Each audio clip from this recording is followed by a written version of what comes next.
Bonjour à vous les amis, je suis ravie de vous retrouver pour cette nouvelle petite vidéo sentimentale. Encore une fois, je suis ravie des derniers commentaires que j'ai eus, hein. J'en ai beaucoup qui sont heureux de me retrouver, qui attendent que je revienne également sur YouTube. Alors je devrais avoir un petit peu plus de temps maintenant, donc ça va peut-être reprendre petit à petit. En attendant, pour réagir à la dernière vidéo où la question c'était qu'est-ce que votre autre aimerait vous dire, on m'a demandé de regarder un petit peu ce que l'autre cache dans ses parts d'ombre.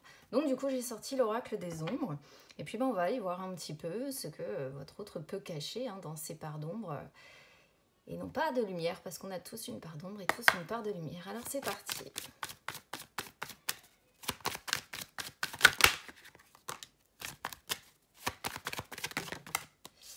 Alors, on a l'indécis, l'affûté.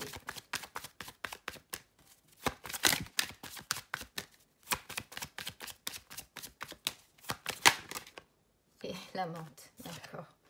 Ok. La gardienne.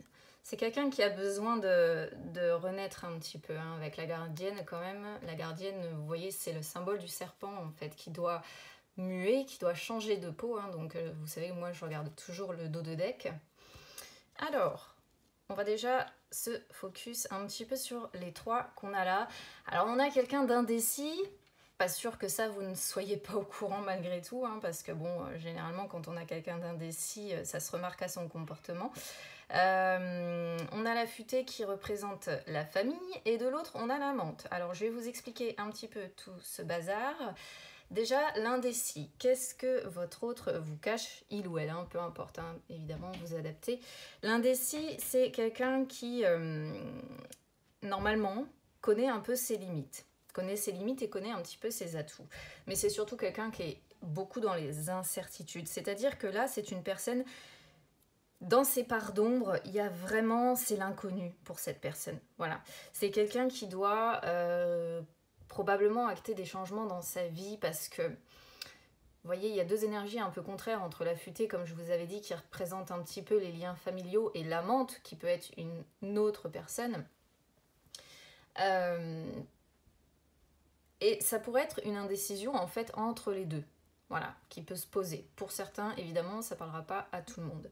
Alors on a une personne qui parfois a besoin de faire une pause un petit peu, parce que, alors c'est peut-être ça que cette personne, dans ses parts d'ombre, dans ses comportements, ça peut être une personne qui peut avoir besoin de faire des pauses, qui s'éloigne de temps en temps, tout simplement parce que son conscient travaille beaucoup. Donc on a une personne qui est vraiment dans les incertitudes les plus totales, c'est un peu le flou dans sa vie, dans son esprit également. Du coup voilà, dans l'une des parts d'ombre de cette personne, ce que je dirais pas les mauvais côtés, parce que c'est pas comme ça que je les vois en fait. Pour moi, les parts d'ombre sont pas forcément des mauvais côtés, mais c'est plutôt des choses qu'on ne va pas savoir, des choses qui sont dissimulées, qui sont gardées au fond de cette personne.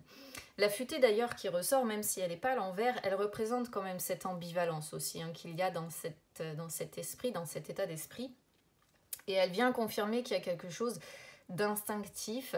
Alors, il y a un instinct aussi très fort ici qui pousse vers probablement une autre personne. J'insiste parce que la carte de la menthe, bah voilà, c'est la menthe quoi. Qu'est-ce que vous voulez que je vous dise? Je peux pas la changer celle-ci. Chaque fois qu'elle tombe, c'est vraiment bon.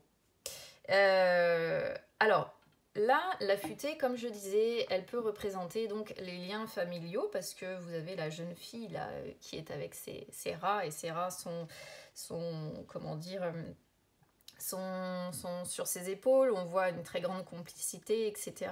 Donc, généralement, ça évoque quand même quelque chose de riche, mais moi, à chaque fois que je l'ai sortie, celle-ci, c'était vraiment concernant des liens familiaux. On voit quelqu'un qui a quand même globalement de la chance dans sa vie, globalement, peut-être c'est quelqu'un qui a pas mal de richesses aussi, enfin du moins qui n'est pas sans ressources. Mais ce que ça vient nous confirmer avec l'indécis, c'est que vraiment dans le mental, ça, c'est à profusion, à profusion, à profusion. En fait, le mental ne s'arrête pas. Donc c'est vraiment une personne qui est dans ses parts d'ombre, avec un mental vraiment, je dirais pas qui torture parce qu'on a des cartes pires, mais il y a plein d'idées, il y a plein de choses qui se chamboulent, il y a plein de... ouais, d'idées, de choses qui lui passent par la tête à cette personne. Et du coup, ça doit être quand même sacrément le bazar. Mais encore une fois, moi là j'ai 2 cartes contradictoires. Et moi, pour moi, la pardon qui existe principalement chez cette personne, ça demeure une indécision en fait, entre des liens familiaux et je pense une tierce personne.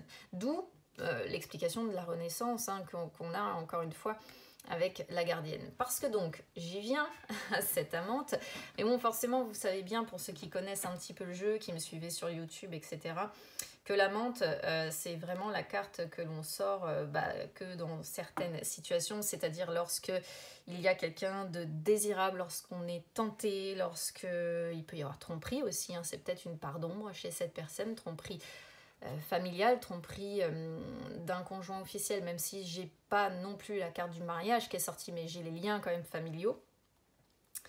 Et j'ai l'impression qu'en fait c'est une personne qui est... Parce que la montre représente également une forme de tentation. Donc il y a la tentation d'un côté, mais c'est aussi l'inconstance. C'est-à-dire on a vraiment, pour moi ici, une personne qui est complètement inconstante. Voilà, complètement indécise, qui ne sait pas ce qu'elle veut entre ses liens familiaux et peut-être une personne qui la tente en fait, qui l'appelle comme ça et qui représente tout ce qu'elle... qui représente tout, côté désir charnel, les jeux de séduction, etc., qui répond peut-être aux besoins aussi charnels, physiques. Et il y a une personne ici avec qui on a envie de se laisser aller à ses désirs, à être finalement qui on est. Et moi, je pense que, encore une fois, je reviens sur la gardienne, mais c'est ça, se laisser aller à qui on est.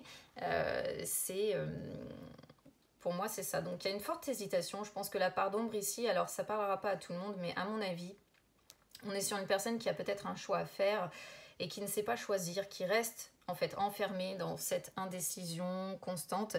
Et la gardienne montre qu'il y a un changement nécessaire à faire pour cette personne, un nouveau départ à devoir prendre. Ça résulterait d'un bouleversement important, hein, quand même, attention. Hein. Mais la part d'ombre très forte qui ressort de ce tirage, c'est l'ambivalence. Voilà, entre mort et vie, entre laisser tomber, recommencer, entre choisir une personne ou une autre. Et ouais, c'est ce qui ressort vraiment très fortement. Donc la part d'ombre actuelle de cette personne, les amis, c'est l'ambivalence, c'est l'indécision. C'est vraiment ce qui ressort de ce tirage. Donc ça ne parlera pas à tout le monde. Comme je disais, prenez simplement ce qui résonne avec vous. Cette personne, elle a besoin vraiment de démanteler son ancienne vie pour mieux renaître et être enfin elle-même. Mais ça, tant qu'elle ne le comprend pas, vous ne pourrez rien faire pour elle. Puisque de toute façon, encore une fois, on est encore sur une personne indécise, ambivalente et qui ne sait pas trop ce qu'elle veut. Je vous embrasse les amis et puis écoutez, on se retrouve très vite pour une nouvelle vidéo.